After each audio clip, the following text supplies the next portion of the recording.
মির্জা আব্বাসের মুখে শুনি তারা আমাদের বাবা লাগেন, কখনো আমরা শুনি মিয়া গোলাম পরোয়ারের কাছে তারা আমাদের বাবা লাগেন। কিন্তু বাস্তব হচ্ছে আমরা এতটাই ছোট সন্তান যে তারা আমাদের বাবা নয়, দাদা কিংবা পরদাদা লাগেন। আমাদের সেই দাদা পরদাদারা এতটা বয়োবৃদ্ধ হয়ে গিয়েছেন যে তাদেরকে এখন তাদের না আমাদের বয়সী নাতি নাতনিদেরকে হাতে ধরে তাদেরকে চালাতে হয়, তাদেরকে পথ দেখিয়ে দিতে হয়। তাদের স্মৃতির বিভ্রম ঘটেছে সেহেতু হচ্ছে আমাদের মনে হয় যে এই পূর্ণ রাজনৈতিক ব্যবস্থা যেটা 19বিংশ শতাব্দীর রাজনৈতিক ব্যবস্থা, ব্রিটিশদের তৈরি করে দেওয়া রাজনৈতিক ব্যবস্থা, সেই পচে করে যাওয়া বয়োবৃদ্ধ রাজনৈতিক ব্যবস্থার বিরুদ্ধে আমাদের এই নতুন রাজনৈতিক ব্যবস্থা নিয়ে আমরা জাতীয় নাগরিক পার্টি দাঁড়িয়েছি। আমরা বলছি আমরা আপনাদের বিরোধী নই, আমরা আপনাদের সহযোগী।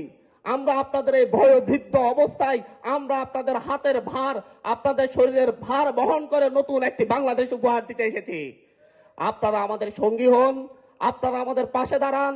দেখবেন আমরা সকলে মিলে জাতীয় নাগরিক পার্টির যে নতুন নেতৃত্ব তৈরি হয়েছে, সারা বাংলাদেশের মানুষ যে আকাঙ্ক্ষা লালন করে, সে আকাঙ্ক্ষাকে ধারণ করে জাতীয় নাগরিক পার্টি যে রাজনীতি করছে, আপনারা আপনাদের সেই পচে গলে যাওয়া রাজনৈতিক ব্যবস্থা ছেড়ে এই নতুন রাজনীতিতে আসুন। সরকার গঠিত হয়েছে, সেই সরকার মূলত দুটি কেসের উপর ভর করে, নিজ পায়ে না দাঁড়িয়ে দুটি কেসের উপর ভর করে সরকার পরিচালনার দায়িত্ব নিয়েছে। এক কেসে বিএনপি নিয়েছে, আরেকটি কেসের শক্তি হচ্ছে জামাতে ইসলামী। আর যখনই কোনো একটি শক্তি, কোনো একটি কেস একটু নড়বড়ে হয়ে যায়, তখন তারা এনসিপিকে ডেকে তাদের পা সোজা দাঁড়ানোর চেষ্টা করে থাকে। এরকম করতে করতে প্রায় 1.5 বছর পার করে ফেলেছে। কিন্তু আজকেও এখানে দাঁড়িয়ে জুলাই অভ্যুত্থানে শহীদের মায়ের হাহাকার শুনতে হচ্ছে।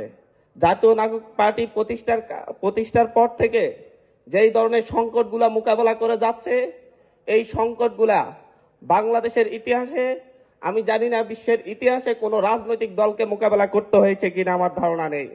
জাতীয় নাগরিক পার্টি প্রথম দিন থেকেই প্রতিষ্ঠার দিন থেকেই তারা নিজেদের যে রাজনৈতিক আদর্শ, তাদের যে রাজনৈতিক ইচ্ছা,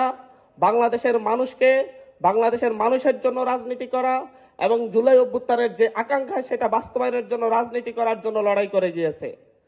কিন্তু যারা জুলাই অভ্যুত্থানে অংশগ্রহণ করেছে কিন্তু জুলাই অভ্যুত্থানের যে আকাঙ্ক্ষা, সেই আকাঙ্ক্ষাকে হৃদয় থেকে ধারণ করেনি, তাদের লক্ষ লক্ষ কর্মী বাহিনী রয়েছে এবং ফ্যাসিস্ট হাসিনার যেই কর্মী বাহিনী রয়েছে, প্রত্যেকের একক টার্গেট বা নিশানায় পড়ে গিয়েছে আমাদের জাতীয় নাগরিক পার্টি।